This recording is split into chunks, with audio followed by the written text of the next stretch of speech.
Machiavelli once wrote, "Everyone sees what you appear to be, few experience what you really are." I didn't truly understand the weight of those words until I found myself sitting across from the CEO of a Fortune 500 company, about to pitch the most important presentation of my career. What happened in that room taught me that power isn't about what you know, it's about what people think you know. Back in 2019, I was working as a senior analyst at a mid-sized consulting firm in Chicago. My boss, Michael, had been grooming me for months to present our digital transformation strategy to Pinnacle Industries. The contract was worth $3 million, and honestly, I was terrified. I'd spent weeks perfecting every slide, every statistic, every compelling argument. But 3 days before the meeting, Michael pulled me aside and said something that changed everything. "David, stop thinking like an analyst and start thinking like a CEO." I didn't get it at first. My presentation was flawless, the data was bulletproof, the recommendations were solid. But Michael made me watch a recording of Steve Jobs presenting the first iPhone. "Notice what he's not doing," Michael said. "He's not drowning them in specs. He's selling them a vision of themselves." That's when it hit me. Jobs wasn't just presenting a product, he was presenting himself as the person who could see the future. The black turtleneck, the deliberate pauses, the way he held the device like it was sacred. Every detail communicated authority. I spent that weekend completely rebuilding my approach. Instead of a navy suit, I wore a charcoal grey Tom Ford that made me look 10 years older. I practiced my opening line 50 times until I could deliver it without a single or hesitation. I studied how to use silence as a weapon, how to make eye contact that commanded respect rather than begged for approval. Most importantly, I learned to speak like someone who had already won, not someone hoping to win. The morning of the presentation, I walked into that glass-walled conference room 15 minutes early. The Pinnacle team was already there: CEO Janet Morrison, CFO Robert Chen, and 3 VPs I'd researched extensively on LinkedIn. When Janet stood to shake my hand, I noticed something crucial. She was evaluating me before I even opened my mouth. Her eyes swept from my shoes to my watch to the way I carried my leather portfolio. In those first 7 seconds, she was deciding whether to take me seriously. "Good morning, everyone," I began, setting my materials down with deliberate precision. "Before we talk about transforming your business, I want to share something that might surprise you." I paused, letting the silence stretch just long enough to create tension. Your biggest competitor isn't the company you think it is. It's the version of yourself you haven't become yet. Janet's eyebrows raised slightly. Robert leaned forward. I had their attention, and I'd earned it in 30 seconds. For the next 45 minutes, I didn't just present data, I painted a picture of their future. I used phrases like, "when we implement this," instead of, "if you choose us." I referenced case studies from companies they respected, dropped names of CEOs they knew personally. When Robert challenged our timeline, I didn't get defensive. I smiled, nodded thoughtfully, and said, "That's exactly the kind of rigorous thinking that's going to make this transformation successful."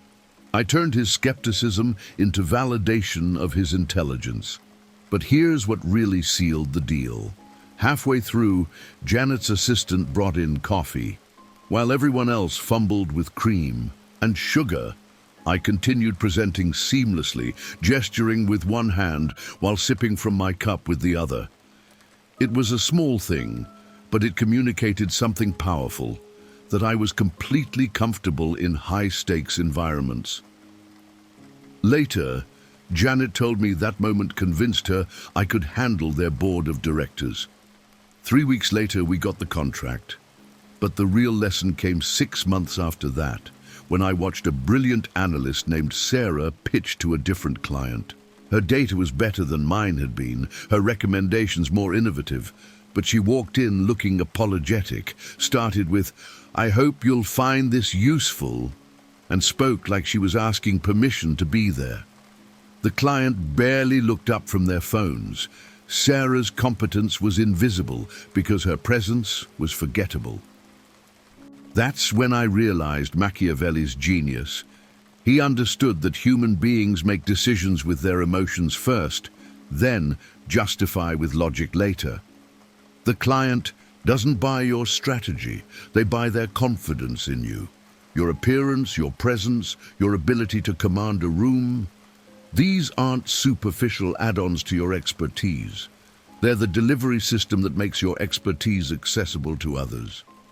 I've since used this principle to negotiate a $40,000 raise, close deals worth millions, and build relationships that opened doors I didn't even know existed.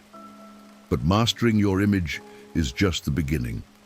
Because once you understand how quickly people form their first impressions of you, you start to realize something even more powerful. You can control exactly what those impressions are. The question isn't whether people will judge you in the first 7 seconds of meeting you. They absolutely will. The question is whether you're going to leave that judgment to chance or engineer it with the precision of a master strategist. And that's where our next principle becomes essential, because controlling those crucial first moments requires understanding the hidden psychology behind every human interaction.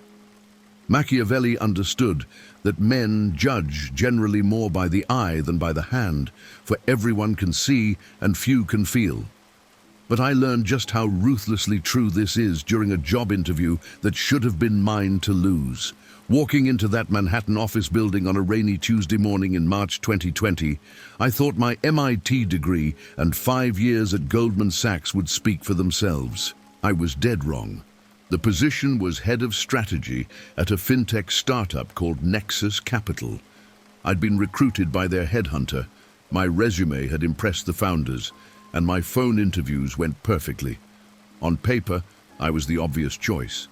But as I sat in their minimalist conference room, watching the other candidate finish his presentation, I realized I was about to learn one of the hardest lessons of my career.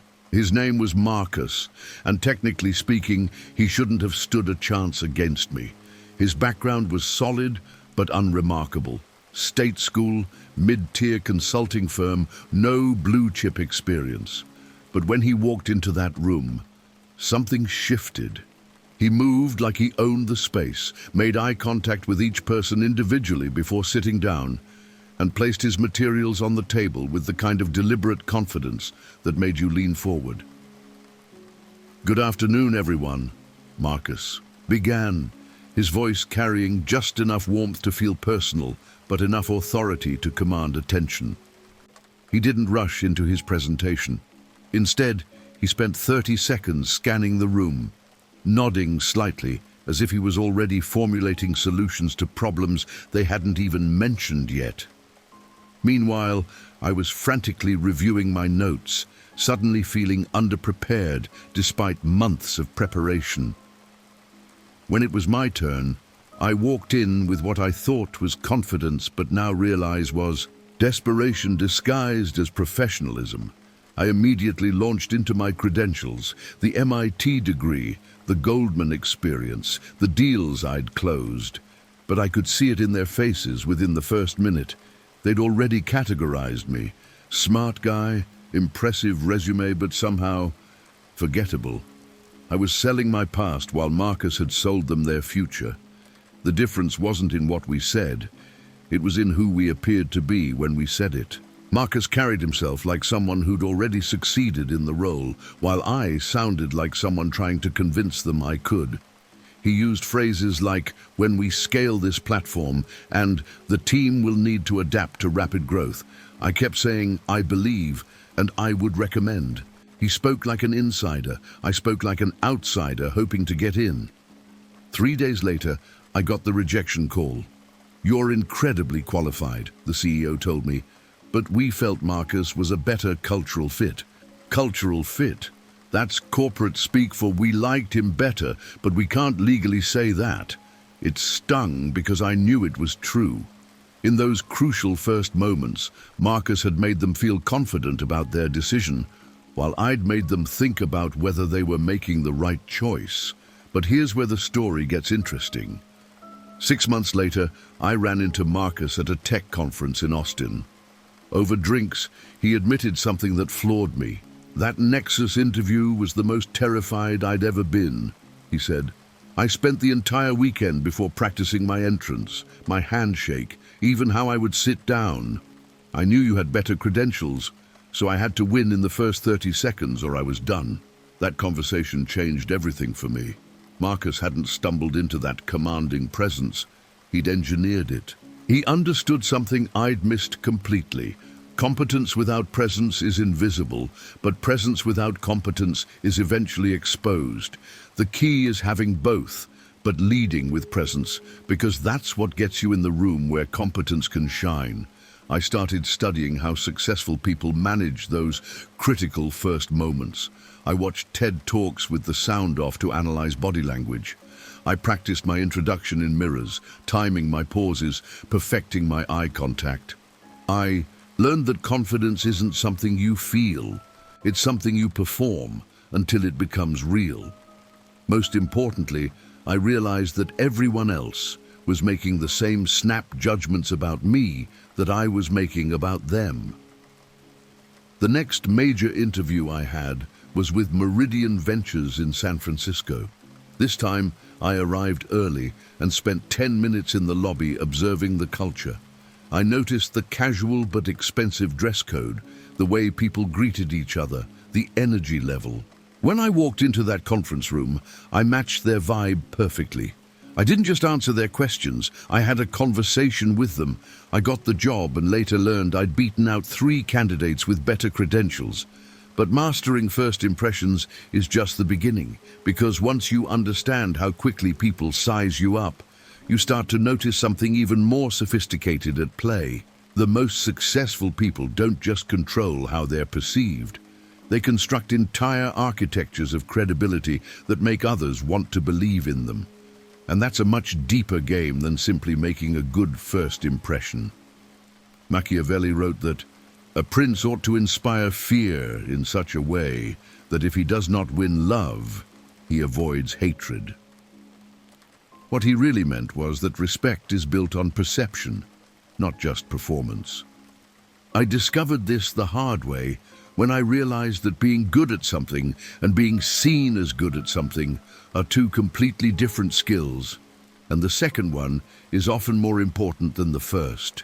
It was late 2021, and I'd just been promoted to Director of Business Development at a tech company in Seattle called Quantum Analytics. On paper, I was killing it. My deals were closing, my numbers were strong, my team respected me. But I kept getting passed over for the really big opportunities. The CEO, Amanda Walsh, would assign the Fortune 500 pitches to my colleague Derek, who honestly wasn't as sharp as me, but somehow commanded more attention in meetings. The breaking point came during our quarterly review. Amanda announced that Derek would be leading our expansion into the European market, a project I'd been developing for 8 months. When I asked her privately why she'd made that choice, her answer hit me like a cold slap. Derek just feels more executive level ready. I pressed her for specifics, and she struggled to articulate it. Finally, she said, "When Derek speaks, people lean in. When you speak, people take notes." That distinction haunted me for weeks. People took notes when I spoke because I was giving them valuable information. But they leaned in when Derek spoke because he made them feel like something important was happening. I was being competent, Derek was being compelling. I started paying closer attention to how he operated, and what I discovered was fascinating. Derek had mastered what I now call credibility architecture, the deliberate construction of authority through dozens of micro-signals that most people never consciously notice. He arrived at meetings exactly 3 minutes late, just enough to make his entrance noticeable without being disrespectful. He carried a leather moleskin instead of using his phone for notes. When he spoke, he used phrases like, based on my experience with similar markets, and the data suggests three possible scenarios. But the genius was in the details. Derek would reference conversations with people we all respected. I was discussing this with Jennifer from McKinsey last week, or this reminds me of what happened at Tesla when I was consulting there. I later learned that half of these conversations were casual chats at conferences, but he presented them as deep strategic consultations, technically accurate, but psychologically powerful. I started building my own credibility architecture. I upgraded my wardrobe, not flashy expensive, but consistently polished. I began reading industry publications religiously so I could drop relevant insights into conversations. I started a weekly newsletter for our team that positioned me as someone who was always thinking ahead. Most importantly, I learned to speak with the cadence of authority, slower, more deliberate, with strategic pauses that made people hang on my words. The real test came 3 months later, when Amazon expressed interest in a potential partnership. Amanda initially assigned it to Derek, but I'd been laying groundwork for weeks. I'd researched their team extensively, found connections through LinkedIn, and even attended a conference where their VP of strategy was speaking. When I casually mentioned to Amanda that I'd been developing some thoughts on the Amazon opportunity and referenced specific insights from their recent earnings call, she paused. "Actually," she said, "maybe you should take the lead on this one."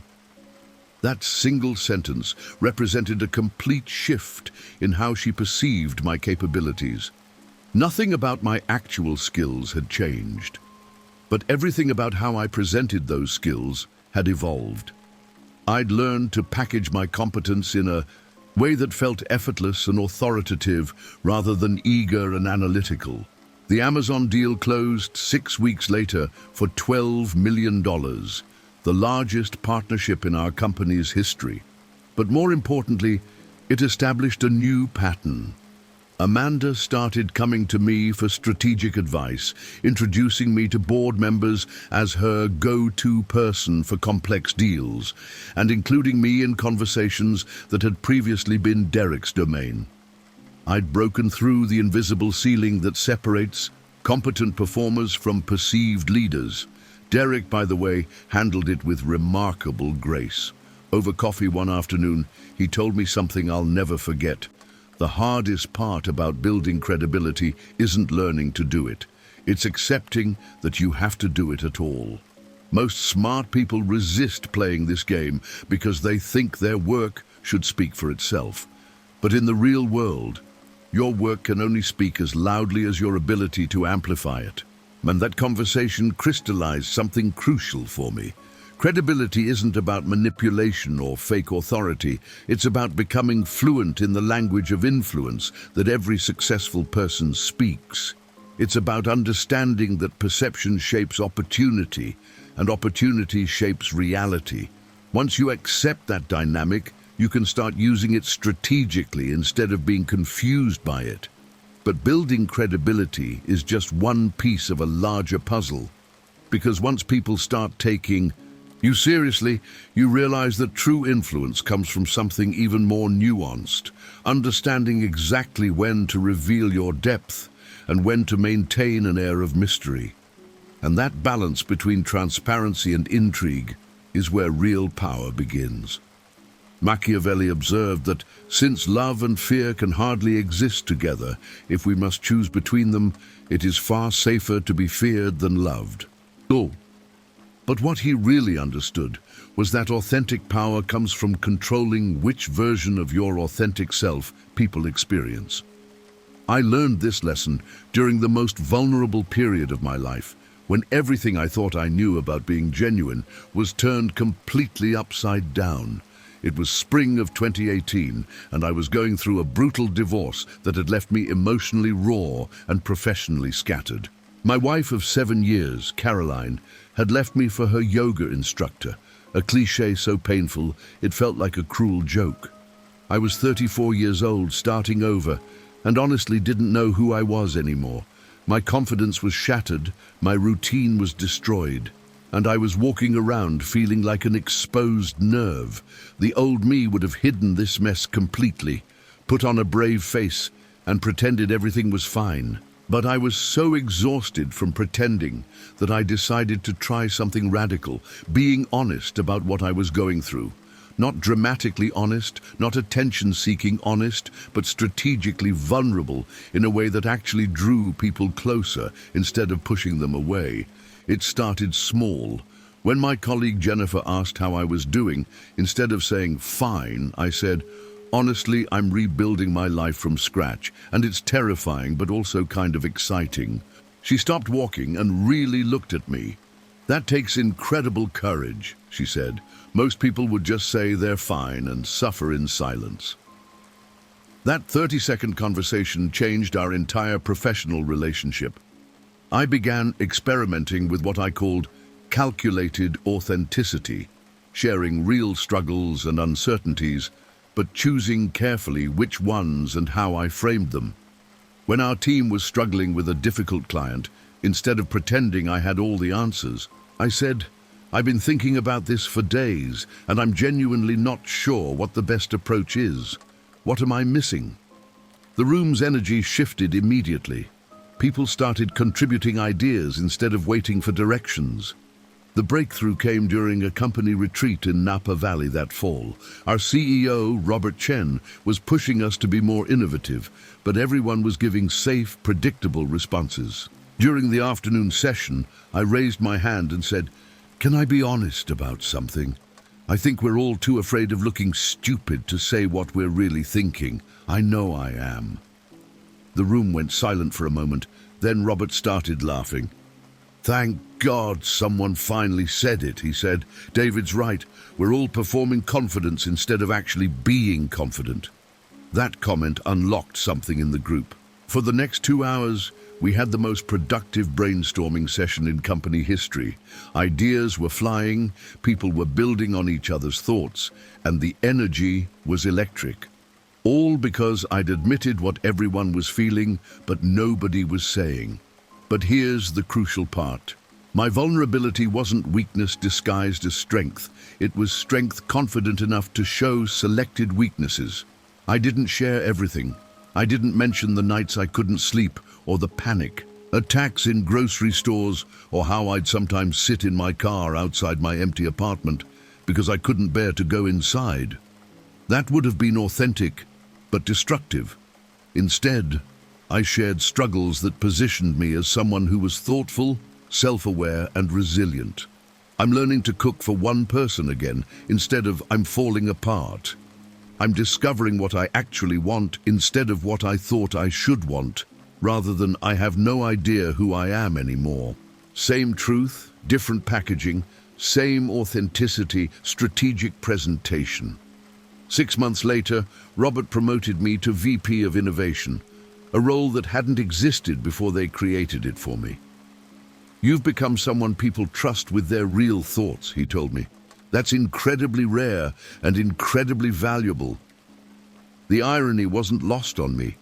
By being more carefully authentic, I'd become more genuinely powerful. My dating life transformed too. Instead of trying to be the perfect guy with no problems, I started having real conversations about what I was learning from my divorce, how I was growing, what I was looking for. Women responded completely differently. They saw me as emotionally intelligent rather than emotionally damaged, as someone who could handle complexity rather than someone who was complicated. The key insight was this: everyone is performing authenticity to some degree. The difference is whether you're conscious about it or not. Most people either hide everything and seem fake, or share everything and seem unstable. But strategic authenticity means being genuinely yourself, while being intentional about which aspects of yourself you emphasize in different contexts. This realization opened up something even more powerful, understanding that the most influential people aren't those who reveal everything about themselves, but those who master the delicate balance between openness and mystery.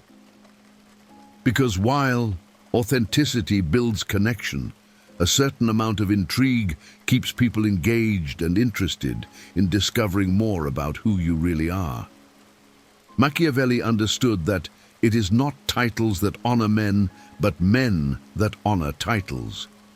What he meant was that true status comes from within, but it's communicated through 1,000 tiny signals that most people never consciously notice. I learned this lesson the hard way when I realized I was unknowingly speaking a language of mediocrity that was keeping me trapped in roles beneath my capabilities.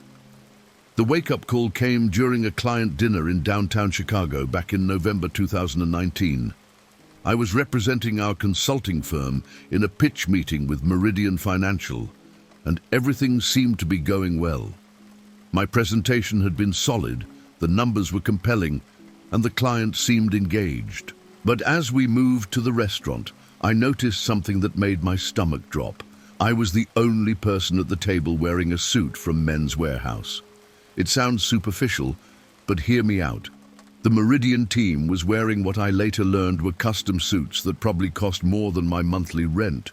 Their shoes were Italian leather, their watches were understated but expensive, and even their pens were Mont Blanc. Meanwhile, I was carrying a leather portfolio from Target and taking notes on my iPhone. I wasn't just underdressed, I was speaking a completely different dialect of success. The conversation over dinner revealed even more. When the CEO mentioned his weekend plans at his place in the Hamptons, my boss nodded knowingly and shared stories about Martha's Vineyard. When they discussed their kids' boarding schools, everyone had opinions about Exeter versus Andover. I sat there realizing I was witnessing a language I didn't speak, the casual signaling of a social and economic class that I'd never been part of. We didn't get the contract. A week later, I learned through a contact that Meridian had chosen a smaller firm with less impressive credentials, but better cultural alignment. That phrase haunted me because I knew exactly what it meant. We hadn't spoken their language, and in business, shared language creates trust faster than shared competence. I decided to decode this invisible communication system. I spent months studying how successful people signaled status without appearing to try.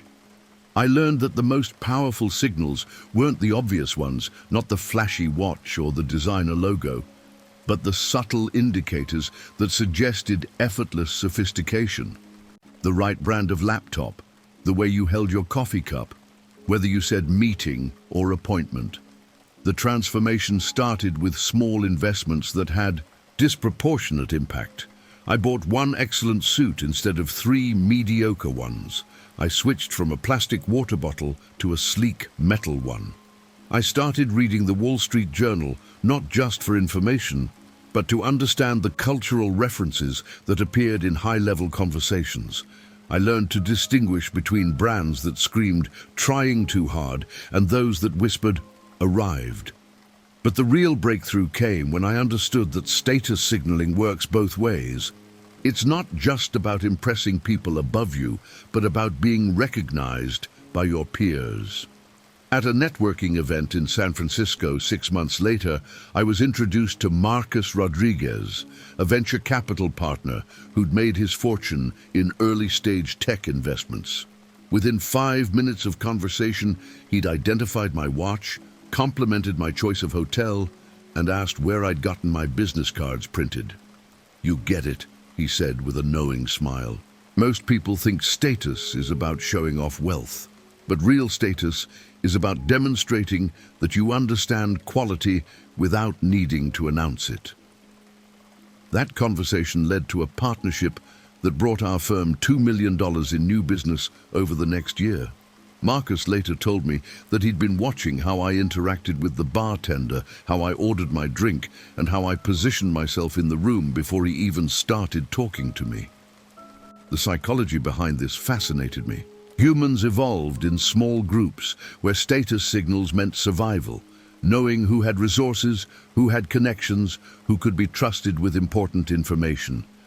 These same pattern recognition systems operate today, But instead of reading tribal markings and hunting success, we're reading brand choices and behavioral cues.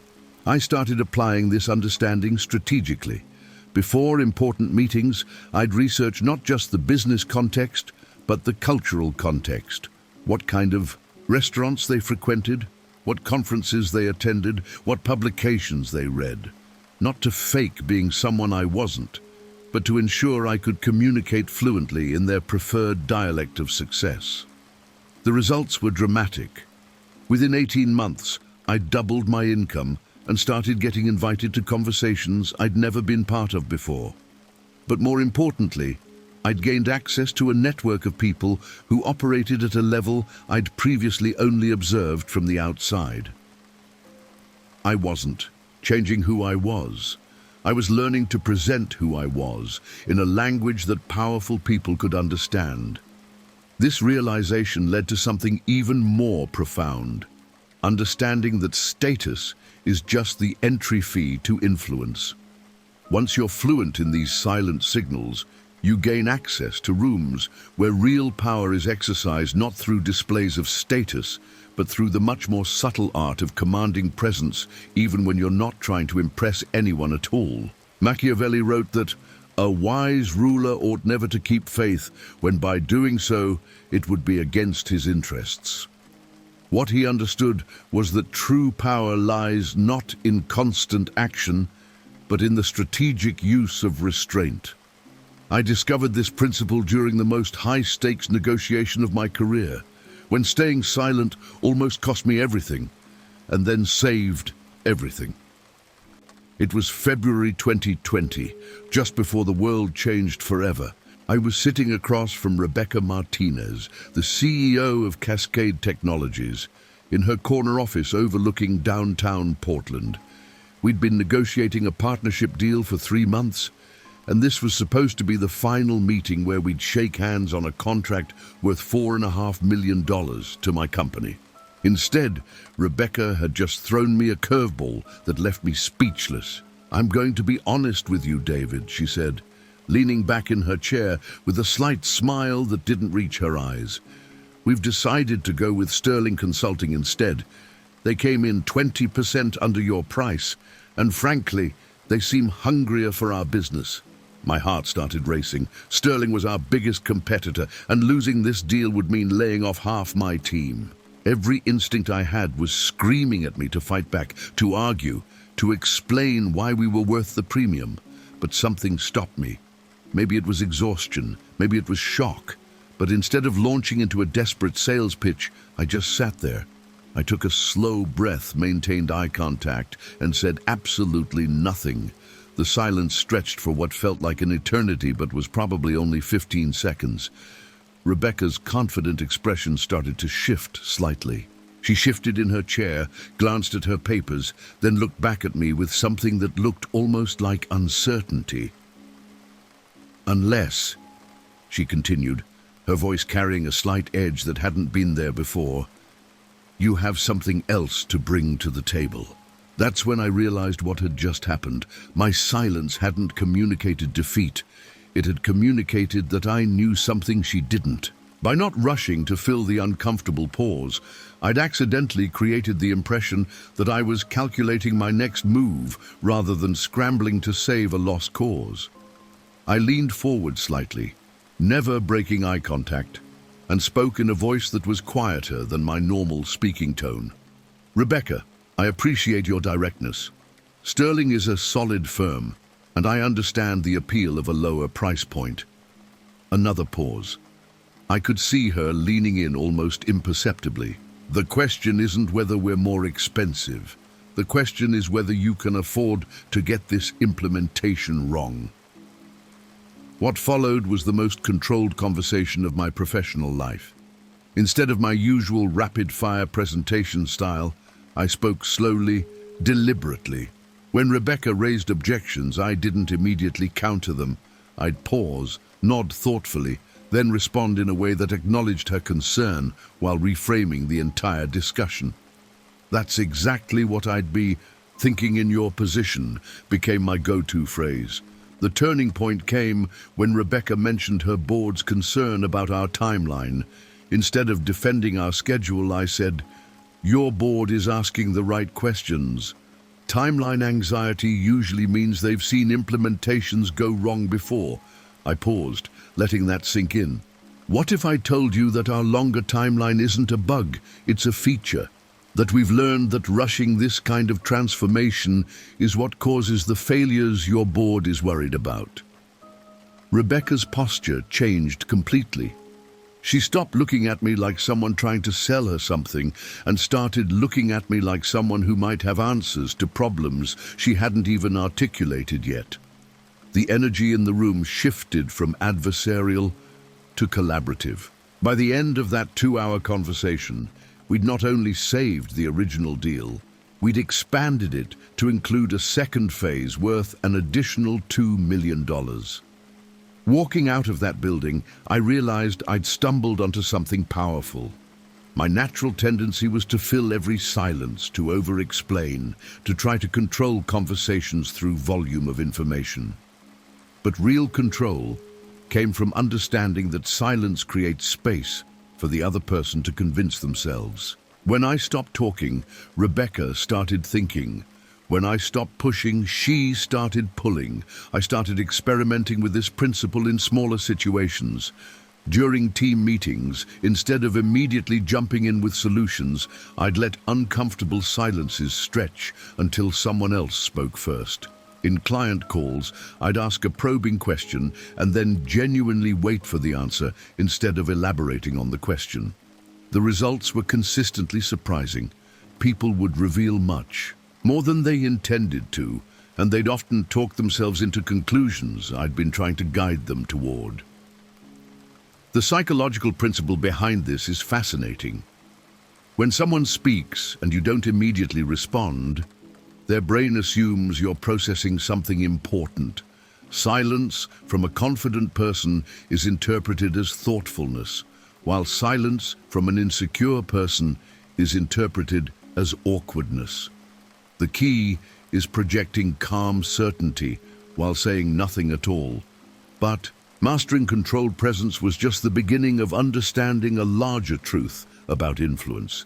Because while strategic silence creates space for others to reveal their thoughts, there's an even more sophisticated dynamic at play: the art of deliberately managing how much of yourself you reveal and when. True power doesn't just come from controlling what you say, it comes from controlling what you don't say and making that mystery work in your favor. Machiavelli advised that everyone sees what you appear to be, few experience what you really are. But he also understood that scarcity creates desire. I learned this lesson in the most unexpected way possible, by accidentally becoming the most sought-after person at my company simply because I stopped being available to everyone all the time. It started during the summer of 2021, when I was drowning in what I now recognize as the competence trap. I was the guy everyone came to for everything: quick questions, complex problems, random favors, emergency fixes.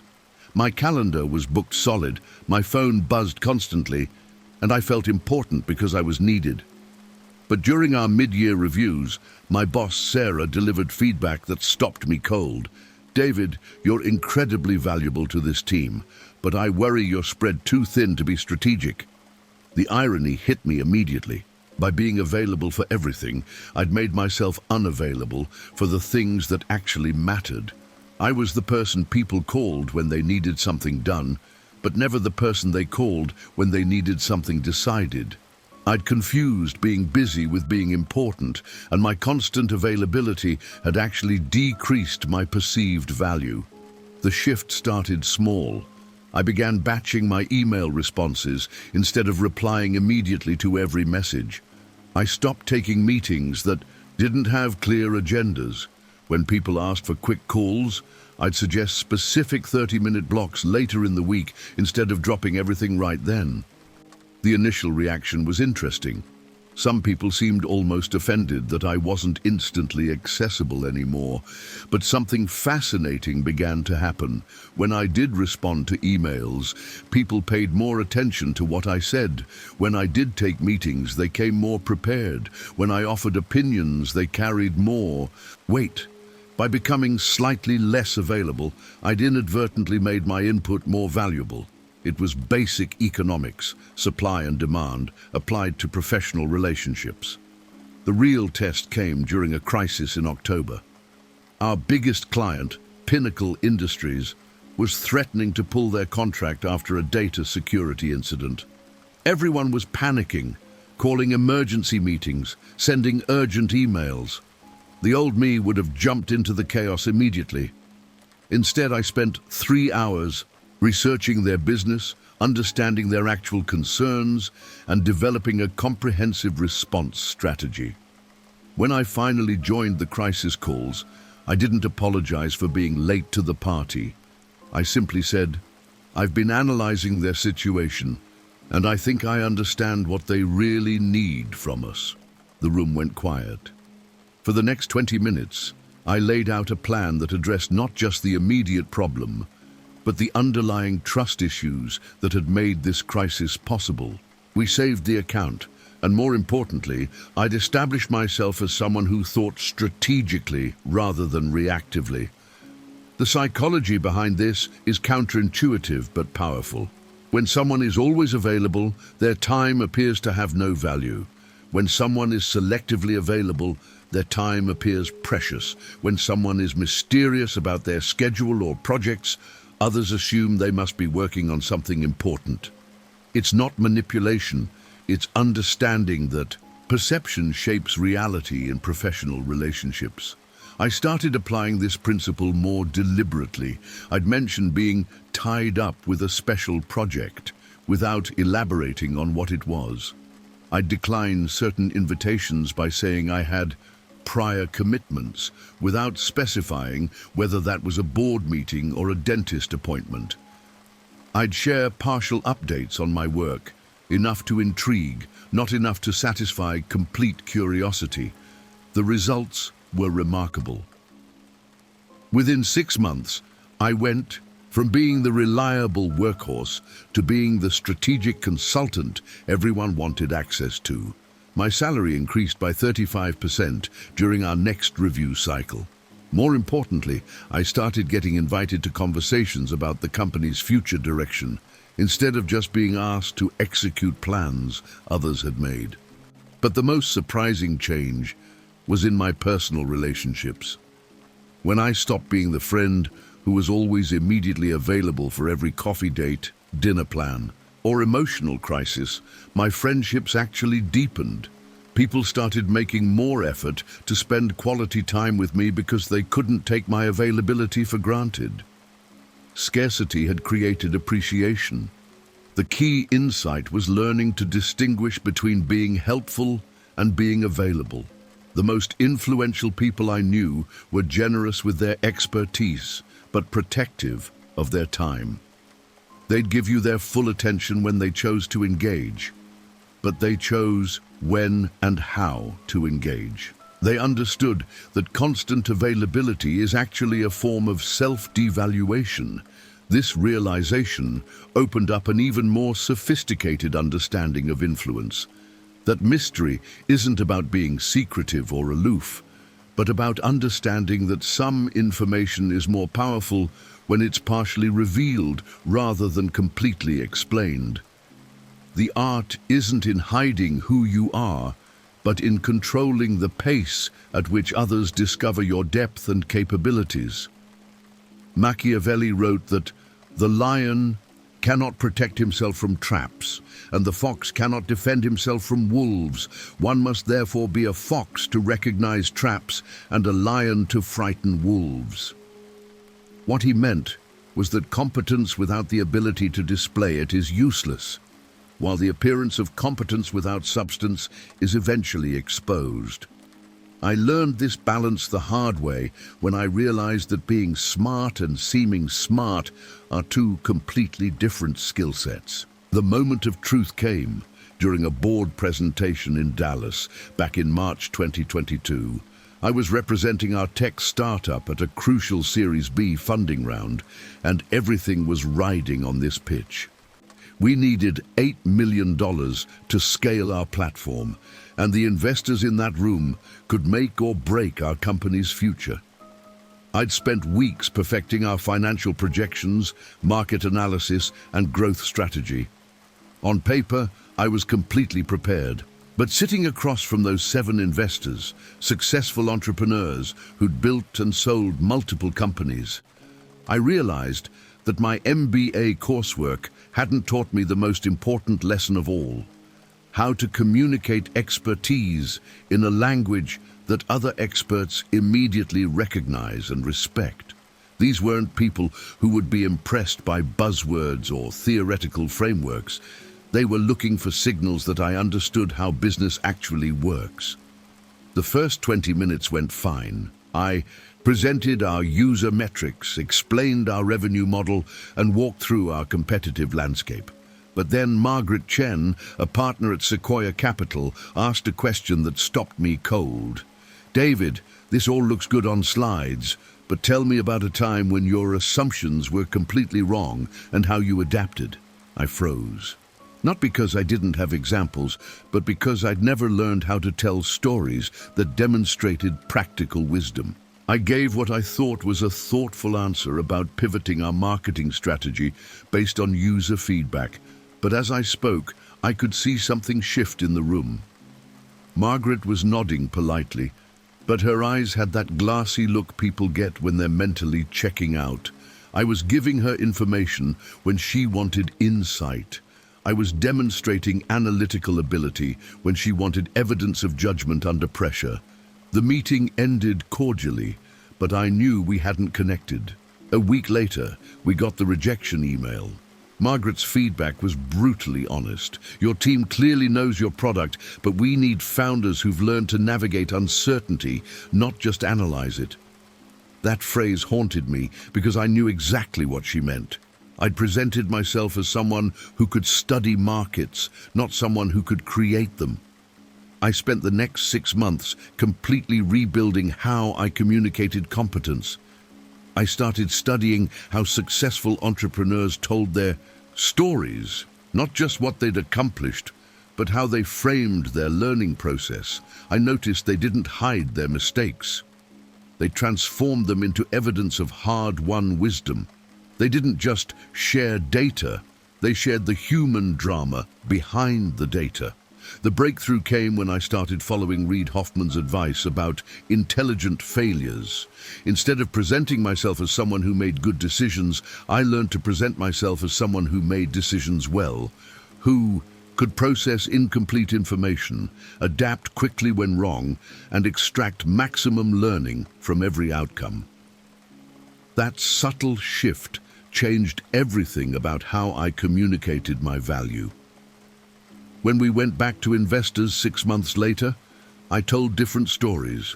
Instead of talking about our successful user acquisition strategy, I told them about the 3 acquisition strategies that had failed spectacularly and what each failure had taught us about our customers. Instead of presenting our current business model as inevitable, I walked them through the evolution of our thinking and why our current approach was informed by real market feedback. Margaret was in that room again, and this time her reaction was completely different. She leaned forward when I spoke, asked follow-up questions that showed she was engaged, and took notes on specific phrases I used. After the presentation, she pulled me aside and said something I'll never forget. "Now you sound like someone who's actually built something, not just studied how to build something." We closed that round 2 weeks later. But more importantly, I'd learned to translate my actual competence into perceived competence by understanding the language that experienced people use to recognize each other. It wasn't about dumbing down my analysis or oversimplifying complex ideas. It was about wrapping rigorous thinking in stories that demonstrated judgment, resilience, and practical wisdom. The principle applies far beyond fundraising. Whether you're interviewing for a job, pitching a client, or trying to gain credibility in a new field, you need to signal competence in ways that your audience immediately recognizes. Technical knowledge is table stakes.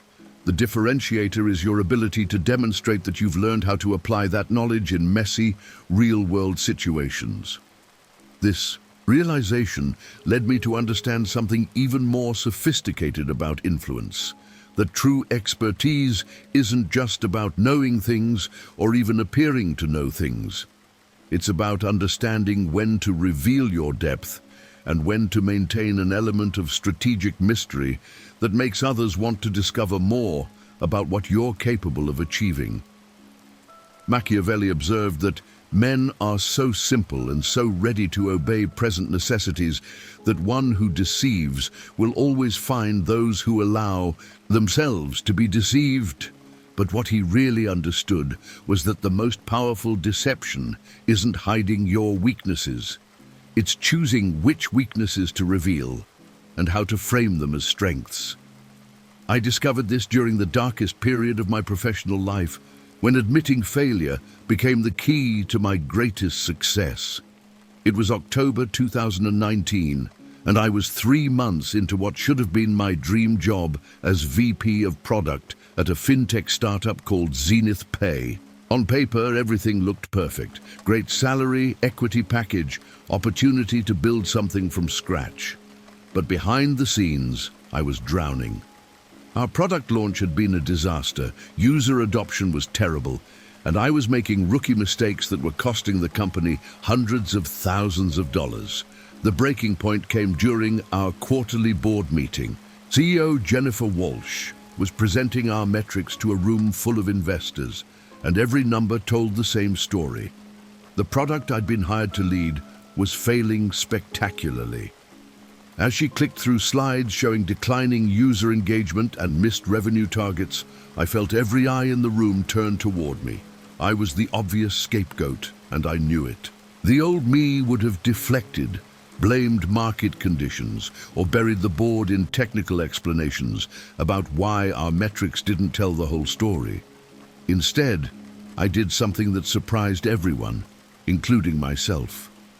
When Jennifer finished her presentation and asked if I had anything to add, I stood up and said, "I need to be completely honest with all of you.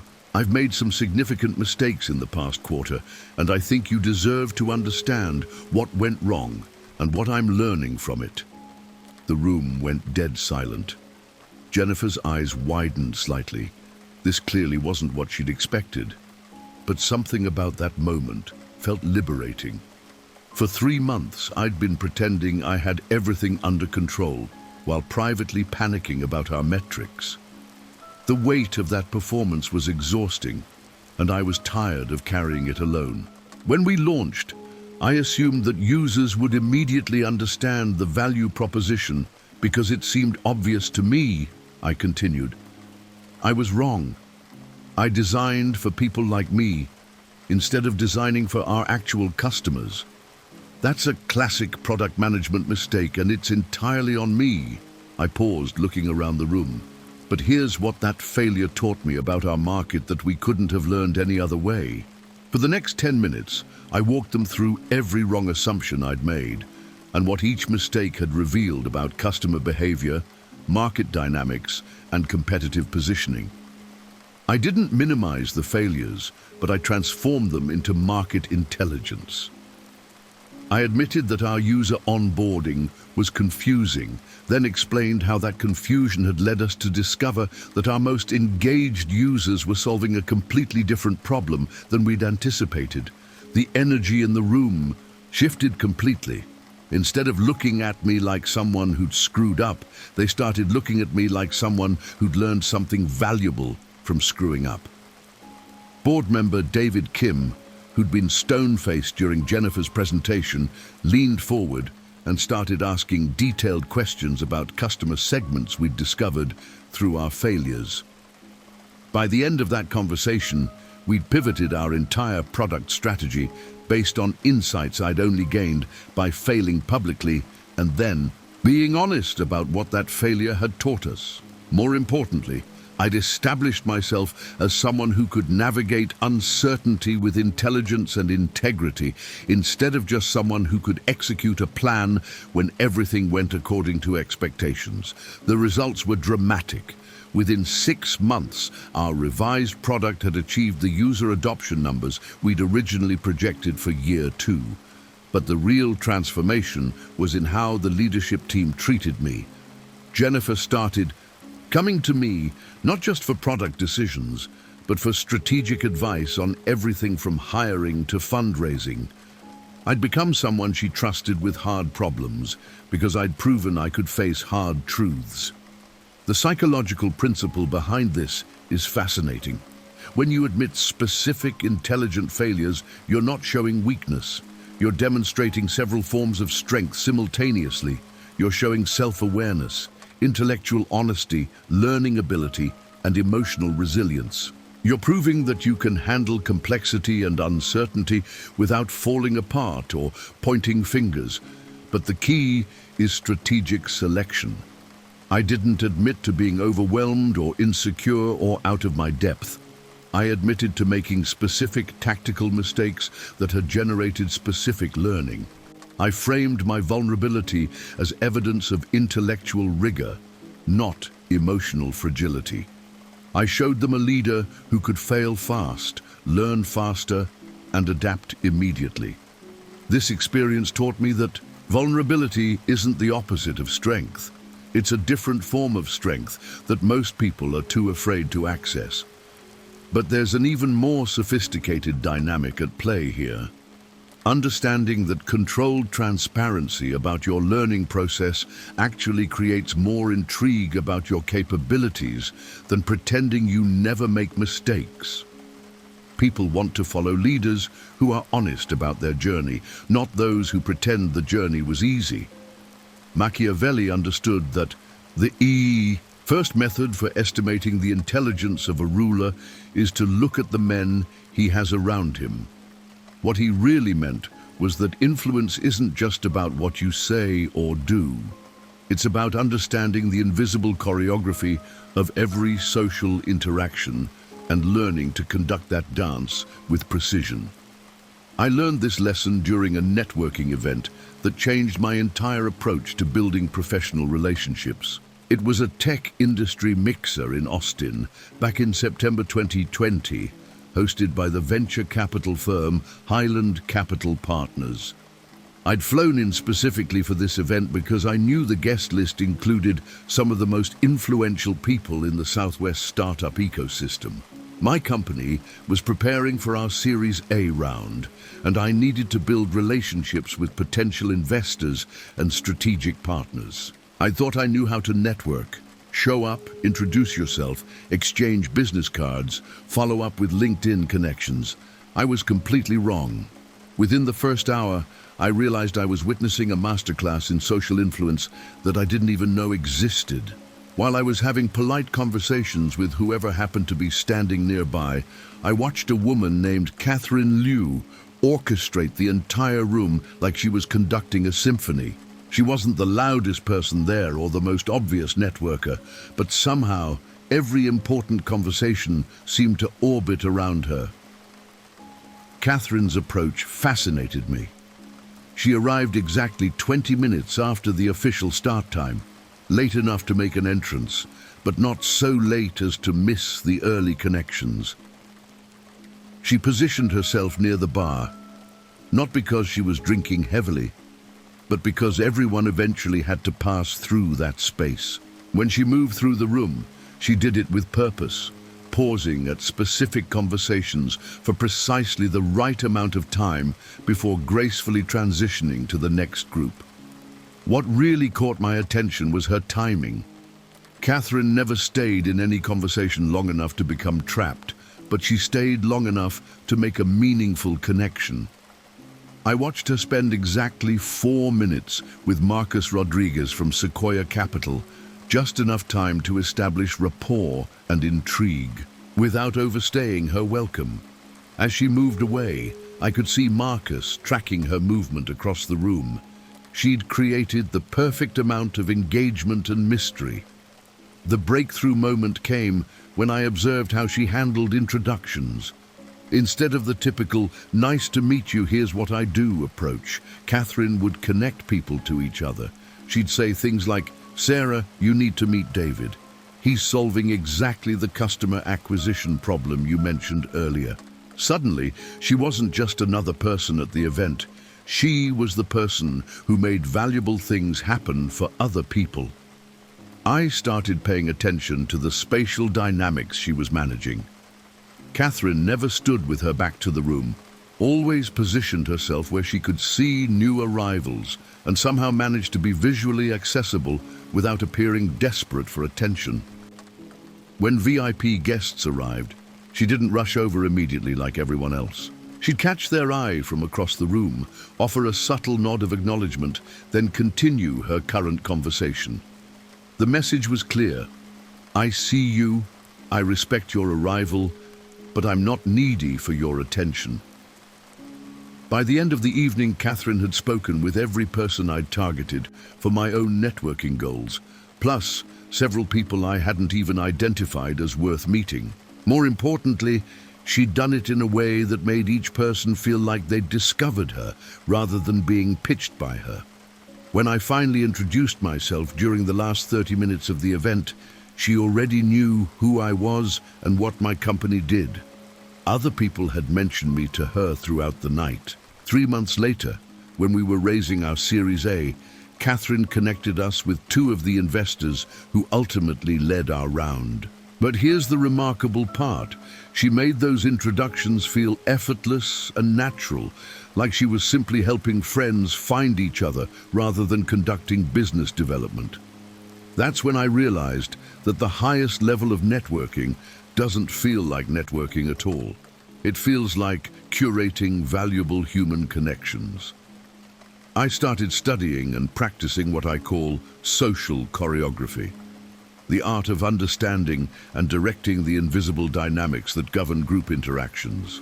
I learned to read room energy, identify conversation clusters, and position myself strategically without appearing calculating.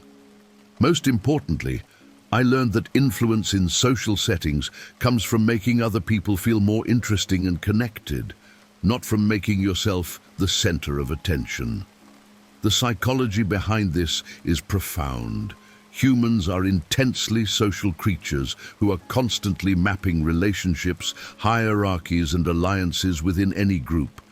When you understand how to navigate these invisible dynamics, you can create tremendous value for others while building genuine influence for yourself. It's not manipulation, it's becoming fluent in the language of human social intelligence.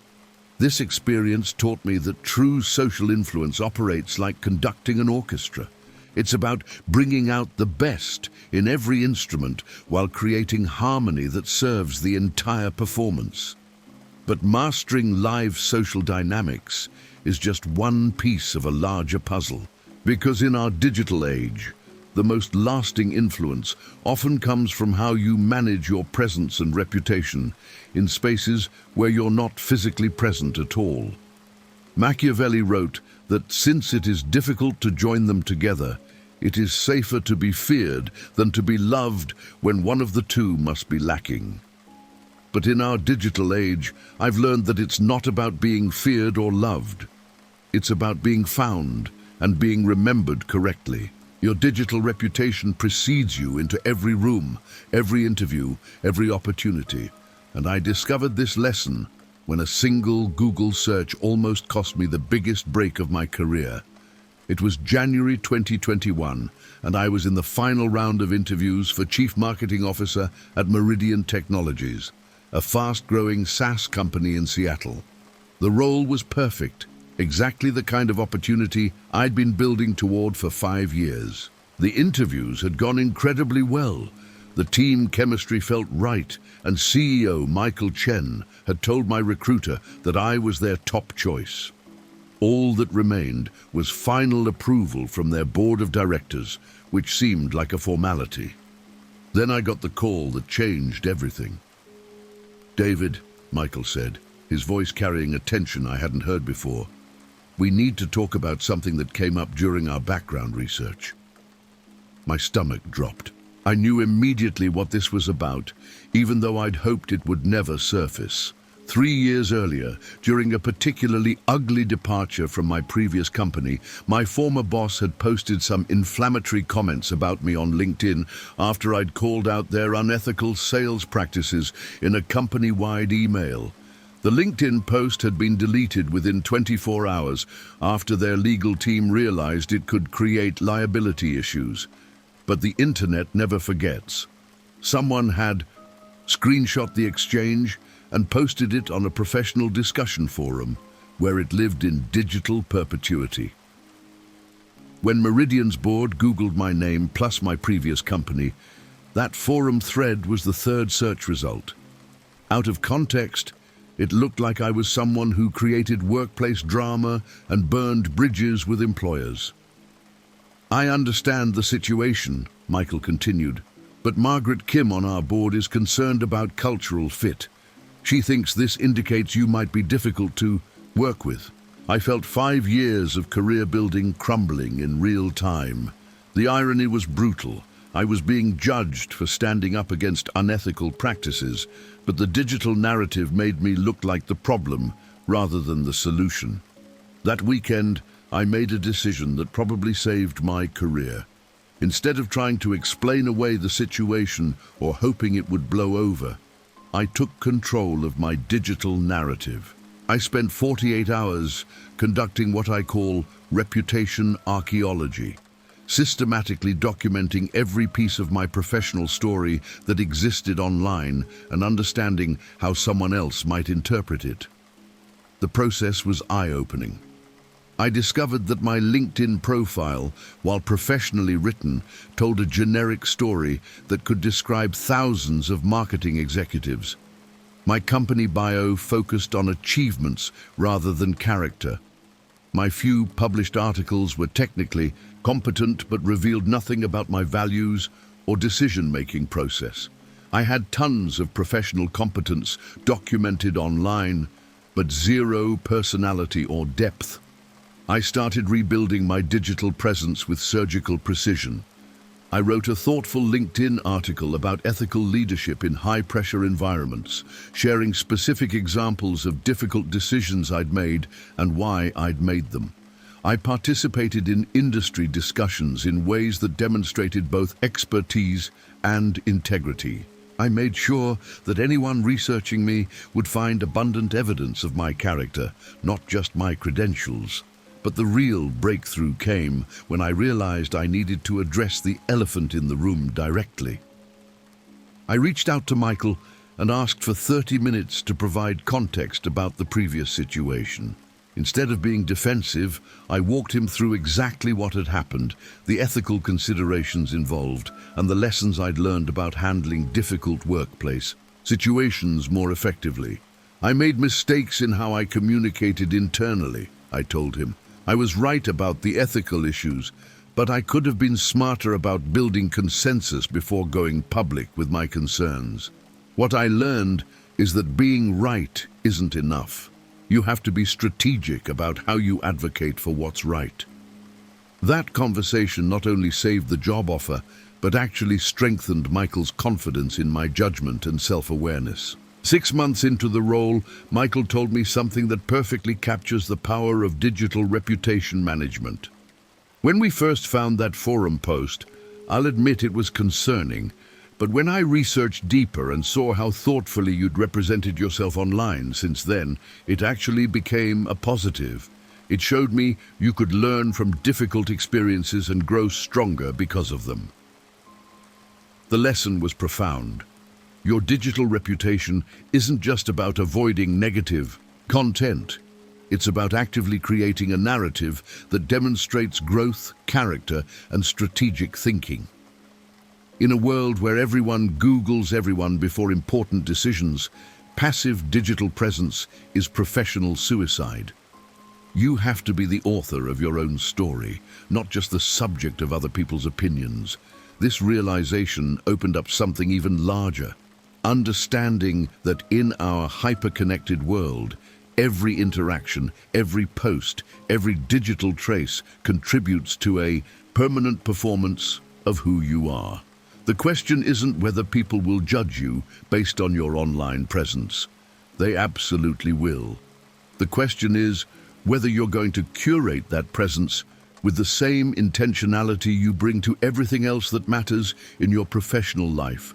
Machiavelli's final wisdom was that a prince never lacks legitimate reasons to break his promise, but what he truly understood was that consistency of character across all contexts is the foundation of lasting power.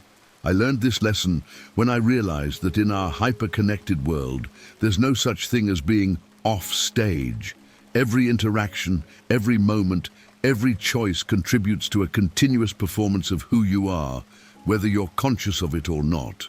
The wake-up call came during a company retreat in Napa Valley back in October 2022. I was the VP of Strategy at a fintech startup called Pulse Capital, and we'd brought together our entire team for 3 days of strategic planning and team building.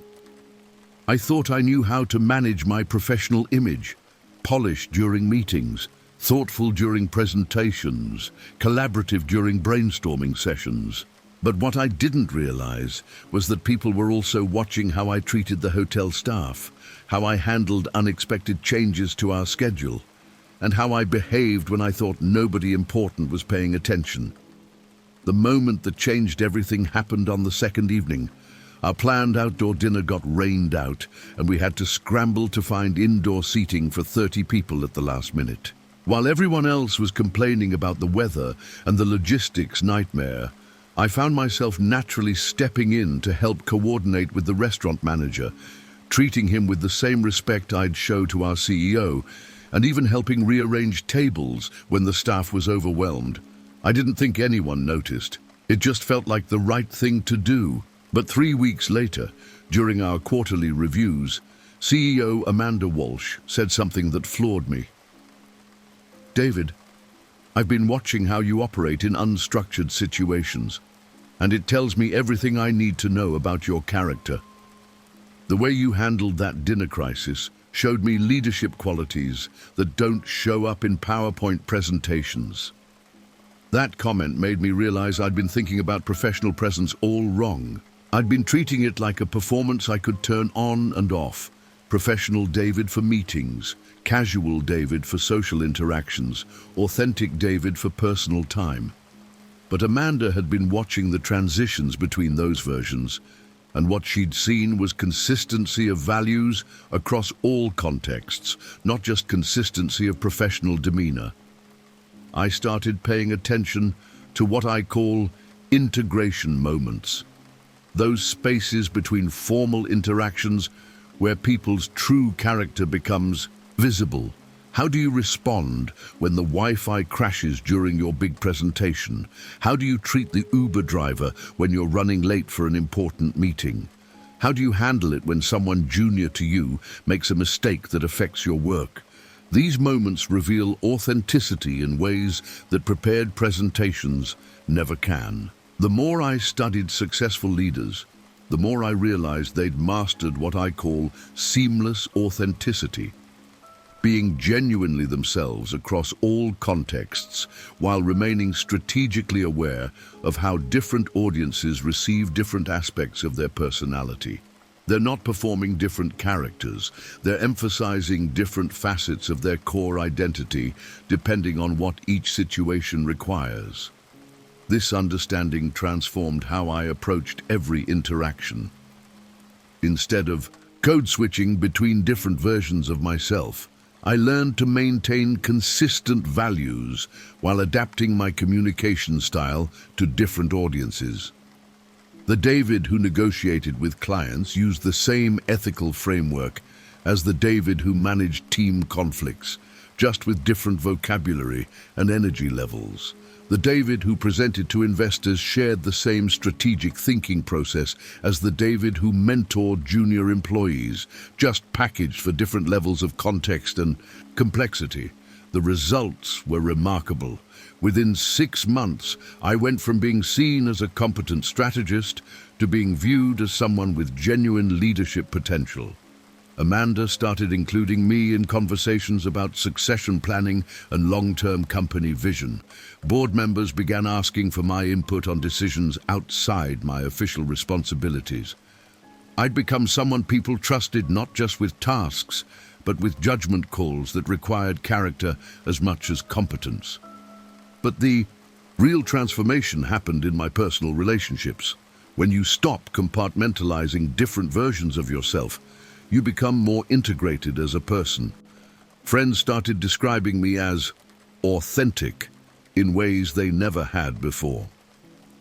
Dating became easier because I wasn't trying to figure out which version of myself to present. I was just being myself, with strategic awareness of context and timing. The psychological principle behind this is profound. When people encounter consistent character across multiple contexts, their trust accelerates exponentially. They stop wondering, who is this person really? And start thinking, I know who this person is. That shift from uncertainty to confidence changes every subsequent interaction, opening doors that conscious networking could never access. Looking back, I realized that mastering your appearance was never about creating a fake version of yourself. It was about becoming conscious of the real version of yourself and learning to present that authenticity in ways that different audiences could understand and appreciate. The most powerful people aren't those who wear different masks for different situations. They're those who've integrated their masks so completely that their performance becomes genuinely authentic. The ultimate test of whether you've mastered this principle is simple. When someone you've only met professionally encounters you in a completely different context, do they recognize the same person? When your colleagues see you at a coffee shop, or your friends meet you at a work event, or your family observes you in a professional setting, are they meeting variations of the same individual or completely different people? Because in a world where everything is connected, authenticity isn't just about being yourself. It's about being yourself consistently, strategically, and with full awareness of how that self impacts every room you enter and every person you meet.